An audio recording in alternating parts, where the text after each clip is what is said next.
আর group C group ডিটা আমি আজকেই বলছি না, যেটা অ্যাডিশনাল পোস্টটা বলে দিলাম, কিন্তু যাদেরটা টাকা ফেরত দেওয়ার কথা বলা হয়েছে এবং যাদের বাতিল করা হয়েছে, তাছাড়াও অনেক টিচাররা আছে যারা বাতিল হয়ে গেছেন, যাদের বলা হয়েছে তোমরা এই পরীক্ষায় বসতে পারবে না, তারা অন্য ডিপার্টমেন্টে জয়েন করতেই পারে, কোর্ট সেটাও বলে দিয়েছে। সুতরাং আমরা এডুকেশন ডিপার্টমেন্টে যেমন আমাদের লোক প্রয়োজন, কারণ ঘন্টা বাজানোর লোকও নেই, রুম পরিষ্কার করার লোকও নেই,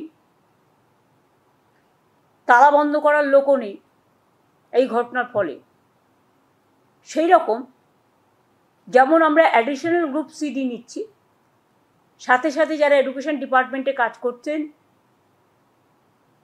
অথচ তাদের সবারটা বাতিল হয়ে গেছে, ম্যাক্সিমামটা বাতিল হয়েছে, গ্রুপ সি গ্রুপ ডি সবটাই,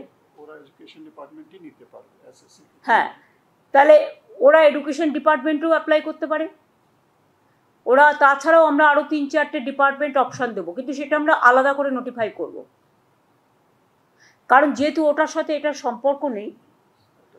আর আমরা যেহেতু চাই না কারো চাকরি চলে যাক, কেউ ব্যাংক লোন নিয়েছে, কেউ গাড়ির লোন নিয়েছে, কেউ বাড়ির লোন নিয়েছে, কারো বৃদ্ধ বাবা মা আছে, কারো ছেলেমেয়েরা আছে, তাই মানবিকতার স্বার্থে তারা নিশ্চয়ই অ্যাপ্লাই করতে পারে, এডুকেশন ডিপার্টমেন্টেও করতে পারে, এবং তাছাড়া আরও 3-4টে ডিপার্টমেন্ট আমরা দিয়ে দেবো, যাতে যেটা তারা প্রয়োজন মনে করবে সেই নোটিফিকেশানটা আমরা 3-4 দিন পরে করে দেবো। গ্রুপ সি গ্রুপ ডির ক্ষেত্রে আগে টিচারদের নোটিফিকেশানটা হবে 30শে মে, যেহেতু 31শে মে লাস্ট ডেট। আর গ্রুপ সি গ্রুপ ডি যেটা বাতিল করে দিয়েছি যে লিস্ট, তাদের জন্য আমরা অন্য ব্যবস্থা করব, অল্টারনেটিভ দেখব, রিভিউয়ে যদি কিছু হয় বেটার, না হলে আরও যত ডিপার্টমেন্ট আছে সুপ্রিম কোর্ট বলেছে যে আপনারা পোস্ট ক্রিয়েট করে তাদের নিতে পারেন। সুতরাং আমরা 3-4টে ডিপার্টমেন্টকে বেছে নেব, সেটা কথাবার্তা চলছে, আইনজীবীদের পরামর্শও নেওয়া হচ্ছে, এবং সেটা আমরা 31শে মে টিচারদেরটা করার পরে অ্যাফিডেভিট আমরা 3-4 দিন পরে গ্রুপ সি ডিটা আলাদা করে করব, মানে যাদের চাকরি চলে গেছে। আর বাদবাকিটা আমার মনে হয় রিভিউয়ের জন্য আমাদের অপেক্ষা করা উচিত। এখনই কথা বলা উচিত না আমরা পরীক্ষা দেব না, দিচ্ছি না, দিতে পারবো না, তাহলে তো চাকরিটাই থাকবে না। এটা তো আমাদের অর্ডার নয়, এটা সরকারের অর্ডার নয়, এটা আমাদের কিছু উদ্দেশ্য প্রণোদিতভাবে কিছু স্বার্থপর মানুষ গভর্নমেন্ট কোর্টে গিয়ে এটা ক্যান্সেল করেনি লিস্ট, তারা লিস্টটা বাতিল করেছেন তাদের নিজেদের স্বার্থে। আজকে তারা আবার বন্ধু হয়ে ঢোকবার চেষ্টা করছে। আমি শিক্ষার্থীদের বলবো, শিক্ষক শিক্ষিকা গ্রুপ সিডি যারা আছেন আমার কাছে সবাই সমান। সুপ্রিম কোর্টের আদেশ অনুযায়ী আপনারা প্লিজ অপশান 2টাকেও কাজে লাগান, অপশান 1টাকেও কাজে লাগান।